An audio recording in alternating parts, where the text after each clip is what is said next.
मी Sunita Bulkul cooking मी सुनीता बुलकुल आपल्या YouTube चॅनलवर तुम्हा सगळ्यांचं खूप खूप स्वागत आहे। आज आपण आहे ना मस्तपैकी असे हिरव्या वाटाण्याचे कटलेट करतोय किंवा टिक्क्या बनवतोय। खूप छान टेस्टी बनतात आणि आपल्या घरातल्या साहित्यांपासूनच बनवून तयार होतात। चला तर मग रेसिपीला सुरुवात करू। हे बघा इथे ना छान पाण्याला उकळी आलेली आहे, तर आपण याच्यात थोडंसं मीठ टाकायचं आहे आणि इथे मी 2 कप मटर घेतलेले आहे। हे ताजे वाटाणे आहेत, फ्रेश मस्त असे येतात आहे ना आता मार्केटला, ते घेतलेले ते ते छान उकळू द्यायचे आहेत आपल्याला। हे बघा इथे वाटाणे ना छान शिजले गेलेले ते आता हे ना आपण चाळून घेऊ, पाणी पूर्ण काढून टाकायचं आहे। हे बघा मी खाली ना एक पातेलं ठेवलं आहे, वरती चाळणी ठेवलेली आहे आणि आता हे जे आहेत ना वाटाणे सगळे आपल्याला चाळून घ्यायचे आहेत।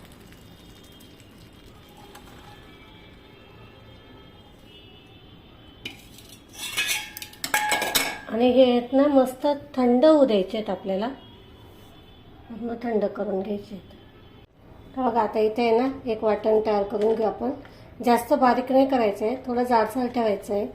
इथे मी 4 मिरच्या घेतलेल्या आहे, या तिखट आहेत म्हणून मी 4च घेतलेल्या आहेत। तुमच्याकडे ज्या असतील त्या घ्या तुमच्या तिखटानुसार। एक अद्रकचा तुकडा घेतलेला आहे। इथे मी आमच्या घरचा लसूण आहे त्याच्यामुळे 5 ते 6 लसणाच्या पाकळ्या घेतलेल्या आहे। याचा खूप छान सुगंध येतो म्हणून मी ह्या थोड्या कमीच घेतलेल्या आहे। तुम्ही जर मार्केटच्या त्या मोठ्या पाकळ्या आणत असेल तर त्या 2-3 टाकल्या तरी चालतात। तर हे आपण मिक्सरला थोडं बारीक करून घेऊ। हे बघा असं बारीक करून घेतलेलं आहे, थोडं जाडसर ठेवायचं। आता एक ताट घेतलेलं आहे। हे जे वाटाणे आहेत ना हे छान आता थोडे थंड झालेले ताटात ओतून घ्यायचे आणि आपले पावभाजीचं हे मॅशर असतं ना याच्याने असं बारीक करायचं आपल्याला। हे असं बारीक करून घ्यायचं आहे। हे बघा असं आहे ना मॅश करून घेतलेलं आहे। तर यामध्ये आपल्याला हे जे दळून घेतलेलं आहे ना आपण हिरवी मिरची अद्रक लसूण याचं हे वाटण टाकून घ्यायचं आहे।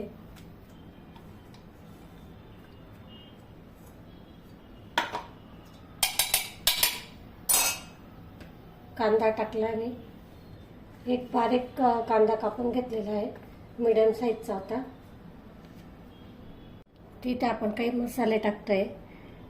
पावडर हे मिरची पावडर टाकली 1 चमचा,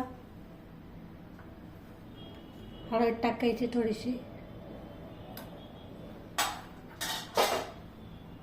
हिंग जरूर टाका, हिंगाने छान चव येते। त्याचबरोबर आता आपण इथे टाकतोय जिरं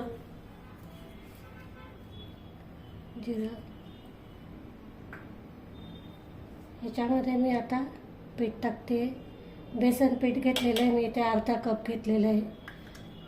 त्याचबरोबर 2 चमचे तांदळाचं पीठ घेतलेलं आहे, 2 चमचे घ्यायचं आहे। छान त्याच्याने क्रिस्पीपणा येतो म्हणून घेतलेलं आहे। थोडीशी अजवाईन घ्यायची।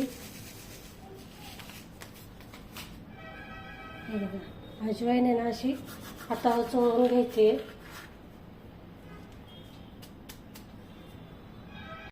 1 चमचा धनं घेतलेलं आहे, ते ना असं हातावर चोळून घ्यायचं। हे बघा त्याचा आहे ना फ्लेवर छान येतो धन्याचा।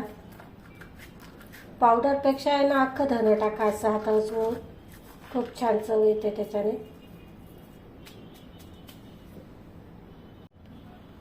कोथिंबीर भरपूर टाकायची, चवीनुसार मीठ टाकायचं।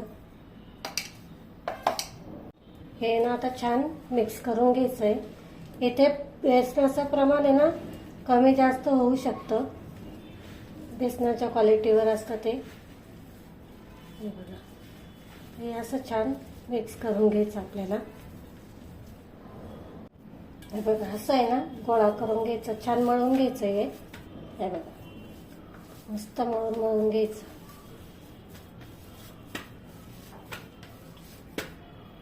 आता आहे ना हात स्वच्छ करून येते मी। हे बघा आता आहे ना आपण थोडंसं आहे ना हाताला तेल लावून घ्यायचं हे बघा असं आहे ना, तेल लावून घ्यायचं आणि छोटे छोटे गोळे घ्यायचे, जास्त मोठे नाही घ्यायचे. हे बघा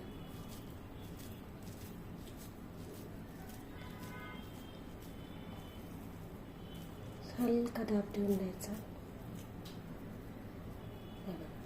एकदम परफेक्ट झालेले. तर अर्धा किलो बेसन इथे बरोबर मला इथं लागलेलं आहे. जास्त पण नाही आणि कमी पण नाही, एकदम परफेक्ट प्रमाण इथे सांगितले मी तुम्हाला. हे बघा टिक्क्या बघू शकतात. तर मी अशाच करून घेते.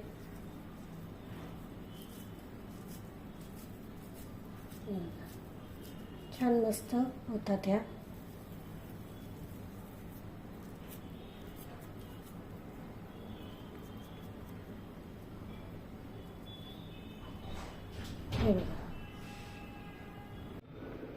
हे बघा मस्त झालेले आहे ते. आता ह्या आहेत ना 8 ते 10 झाले आहे. एवढ्या मिश्रणामध्ये आपल्या 8 ते 10 बनवून तयार झालेले आहे ते. आता आपण तळून घेऊया. हे बघा इथे ना तेल छान तापलेलं आहे. आपल्याला आता या एक एक करून तळून घ्यायच्या आहेत. जेवढ्या मावतील ना तेवढ्याच टाकायच्या, जास्त नाही टाकायच्या. तुमच्या कढईमध्ये कितपत जागा आहे त्यानुसार टाकत चालायचं. या मी ते 4च टाकले आहे. कढई छोटी आहे माझी म्हणून मी 4 टाकले आहेत. तर आपण हे टाकले आहेत ना वडे, तर याला ना लगेच हात नाही लावायचा. एक 5 मिनिटासाठी छान असे सेट होऊ द्यायचे. मग या आलटून पलटून मस्त मध्यम ते मंद आचेवर छान तळून घ्यायचे. क्रिस्पी होतात मग. बरोबर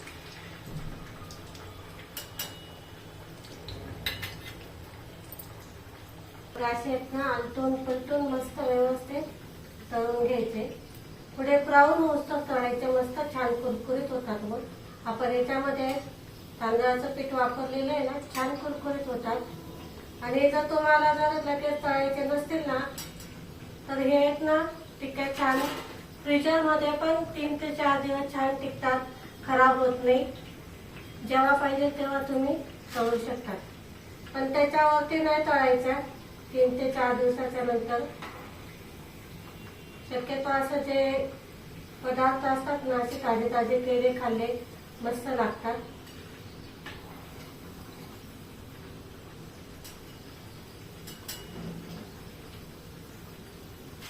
तुम्ही हे रात्री पण करू शकतात. मुलांना सकाळी जर डब्यावर द्यायचे असेल तर ते तुम्हाला करू शकतात. खूप छान टेस्टी लागतात आणि मेन म्हणजे मुलांना पण आवडेल. आणि आपण याच्यात जे मटार वगैरे आहे ते आपलं सगळं घरातल्या साहित्यापासूनच तयार केलेलं आहे.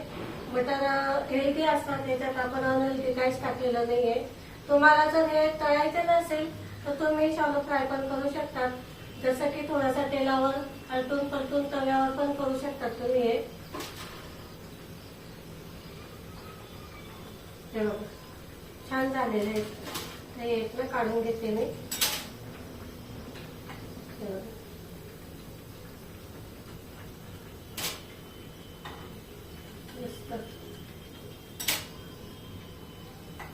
जे आपण धन टाकलेलं आहे ना त्याचा फ्लेवर खूप छान येतो. या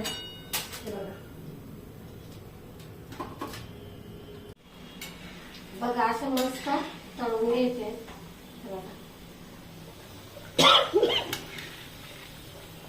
बघा छान झाले. आता हे काढून घेते मी. बघा किती छान मस्त क्रिस्पी झालेले ते.